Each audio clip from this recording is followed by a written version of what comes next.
Good morning, everybody. We're back in the shop this morning. We are going to be taking my 1972 Chevy Suburban with a big block 402 all the way 2,400 miles to Tennessee from Oregon. And this morning we're just buttoning up some stuff. We spent 12 hours working on it yesterday. We got exhaust done, a whole brand new exhaust, 3-inch. Check out the last video for that. I'll put a link right there for you. What else did we do? Intake manifold gaskets. We fixed a bunch of leaks. Spark plugs. We just thrashed on it for 12 hours.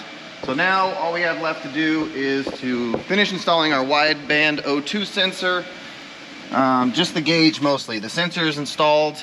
The wires are ran into the cab. We got the gauge here. We don't have a gauge bezel for it, but we're going to end up just probably zip tying it or duct taping it to here for now, and then later on I'll move it into the gauge cluster. So that's what we're working on this morning. We're gonna get that done so we can hit the road.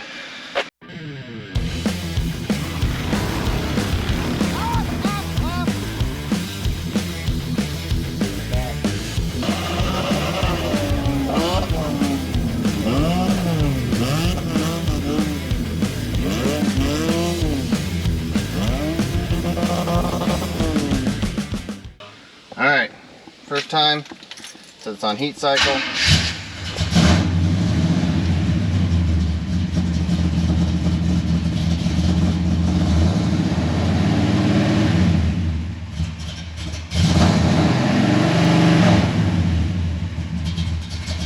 think those air-fuel ratios while it's idling are way high.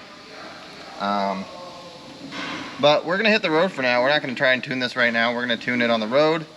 We're going to see what it's doing. We're just going to monitor the gauge, and we'll make some decisions later as to what jets we're going to do or what kind of tuning we're going to do. But for now, I think we just need to zip tie up a couple things and hit the road. Alright, that's it. We got everything buttoned up. We are going to hit the road.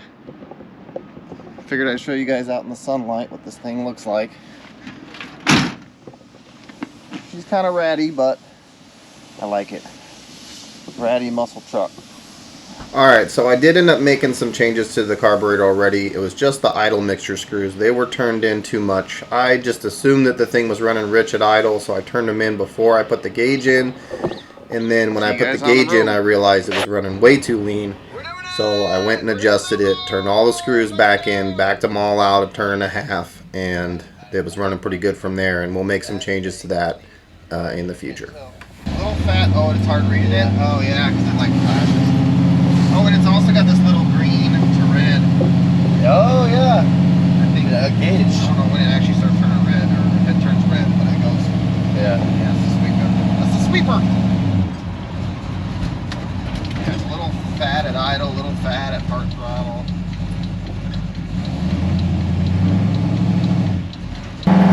We still have the sticky throttle issue. I know what it is, and I forgot to address it. It's got one of those cables where it's got two plastic bits, like the sheath here, but it's pulled, the plastic bit's pulled out.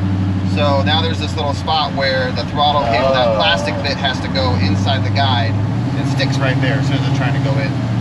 So we'll address it later. It's not a big deal. We just have to press a little bit harder to get past it.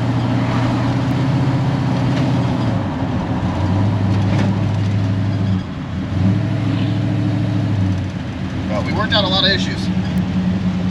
Worked out a lot of issues.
I see.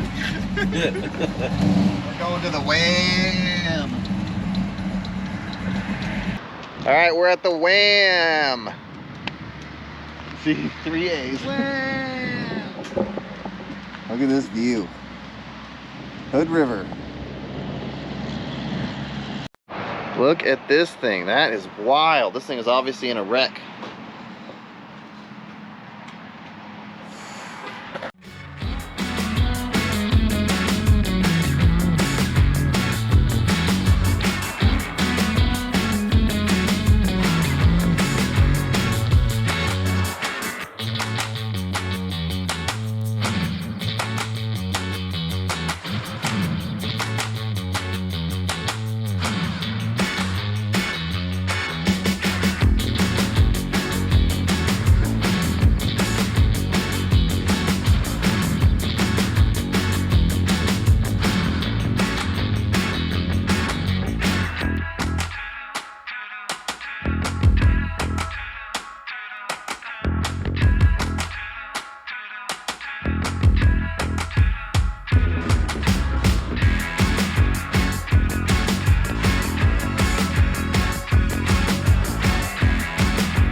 This thing is cool. This is about as open cab as you can get. You still have a cover. You got a sunshade. Oh look, that light comes in so handy. Yeah. Look at this baby Kenworth. 998 cubic inch Scott engine, Hall Scott engine. Yeah, that is a baby Kenworth. Look at that thing. I want that. 3/4 scale. That is super neat. This would be cool. This cab is small. What engine does it have? It's got a little sleeper. Yeah, this thing was wild when it came out. Well, it was really down, so you can have it out here. And the last ones were built that weren't very much different. The very first And ones that start. originally They've were. got this running, and there's a blue glow. Oh yeah. Demonic. You It's weren't gonna creepy. stick your hand on a barbed wire. Oh yeah, the Yeah. barbed wire spark plugs. It's spooky. The guy who built these two rat rods you see here, his name is Gary Fisher. And me and Gary Fisher competed in a rat rod build-off back in 2014. And that first green truck that you see there, the 33 Chevy, was the winner of the build-off. I'm trying to show you right now, that little Ford F1 pickup is the one that I built for the build-off. And that was back in 2014. So my skills have come a long way since then, but it was a fun time, and I was happy to see this rig again.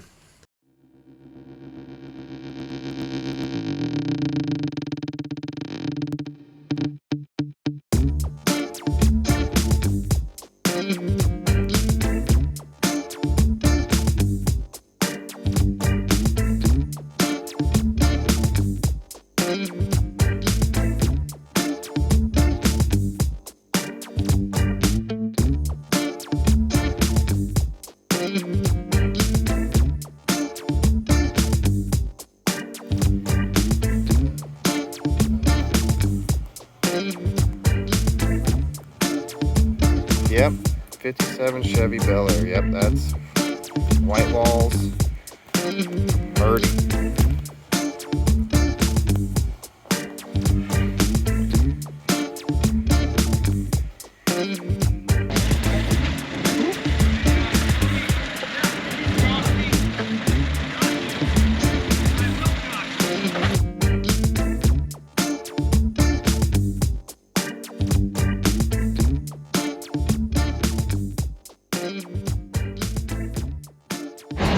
All right, we're stopping. We're still in the gorge. We're stopping for lunch, and I'm gonna make my first change to the carburetor. We're idling at a little under 12, so I'm gonna turn the screws in just a little bit, and we'll see when we get back out here if it made any change to it. We want to be closer to 12 and a half, so I'm just gonna do a little tiny turn to try and lean it out a smidge. All right, so we just got done from getting our sandwiches. That took forever, but anyways, I did an 1/8 of a turn on the 4 idle mixture screws, and we brought our air fuel ratio from like 11.6-ish, mid 11s, high 11s, up to, well, now it's heating up, but it's like 12, high 12s, which is about perfect. So then we had to turn the idle mixture screw down a little bit. There it is, 13. Yep. High 12s. Yep, high 12s, 13, little 13. Yeah, I was pretty happy right there. I'd say that's good. That's a little bit slightly on the lean side, which is good, which is going to give us better fuel economy, at least for idling. So, we're going to keep motoring down the road. We're still in the Columbia River Gorge.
Yes.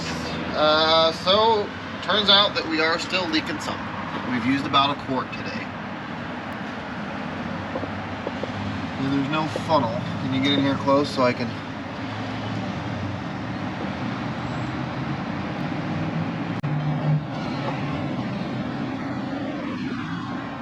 We've stopped the hemorrhaging, but there's still some seepage. Seepage. Have seepage. It's probably oh! You were doing so good. So good.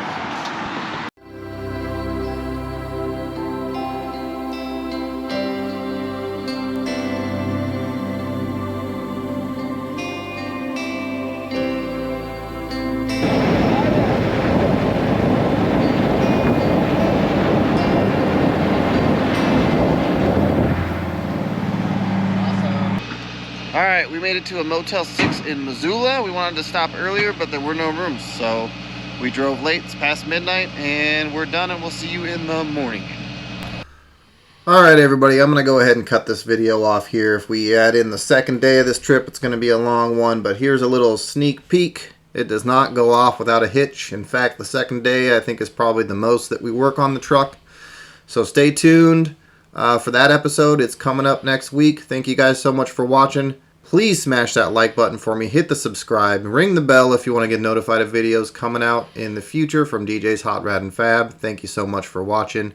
We'll catch you on the next one.